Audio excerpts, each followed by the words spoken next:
அல்லது டென்மார்க்கா என வரும்போது நாங்கள் டென்மார்க்கையே தேர்ந்தெடுப்போம்.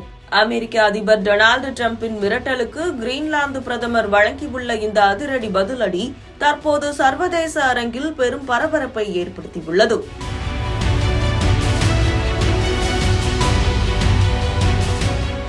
கிரீன்லாந்து தீவை அமெரிக்காவுடன் இணைக்கும் அதிபர் டிரம்பின் திட்டத்திற்கு அந்த சுயாட்சி பிரதேசத்தின் பிரதமர் ஜென்ஸ் ஃபெட்ரிக் நீல்சன் மிக கடுமையான கண்டனத்தை பதிவு செய்துள்ளார்.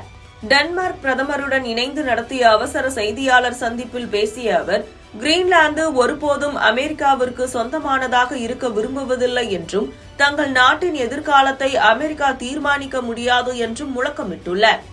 இதற்கு முன்னதாக பேசிய அமெரிக்க அதிபர் டிரம்ப், ரஷ்யா மற்றும் சீனாவின் ஆதிக்கத்தை கட்டுப்படுத்த கிரீன்லாந்தை அமெரிக்கா விலைக்கு வாங்க வேண்டும் அல்லது கையகப்படுத்த வேண்டும் என்பதில் உறுதியாக உள்ளார். இதற்கு பணிய மறுக்கும் கிரீன்லாந்து பிரதமருக்கு இது அவருக்கு ஒரு பெரிய சிக்கலை உருவாக்கும் என டிரம்ப் பகிரங்க எச்சரிக்கை விடுத்துள்ளார்.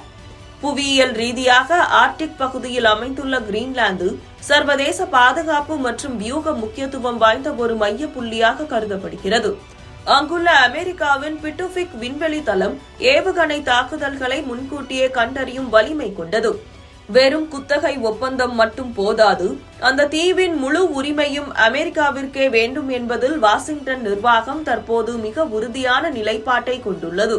இந்த விவகாரத்தில் அமெரிக்காவின் மிக நெருங்கிய நட்பு நாடான டென்மார்க் கொந்தளித்துள்ளது. ராணுவ பலத்தை பயன்படுத்தி தீவை இணைக்க முயன்றால் அது நேட்டோ பாதுகாப்பு கூட்டணியையே தகர்த்துவிடும் என டென்மார்க் பிரதமர் மெட்டே ஃபிரெடரிக்சன் தெரிவித்துள்ளார்.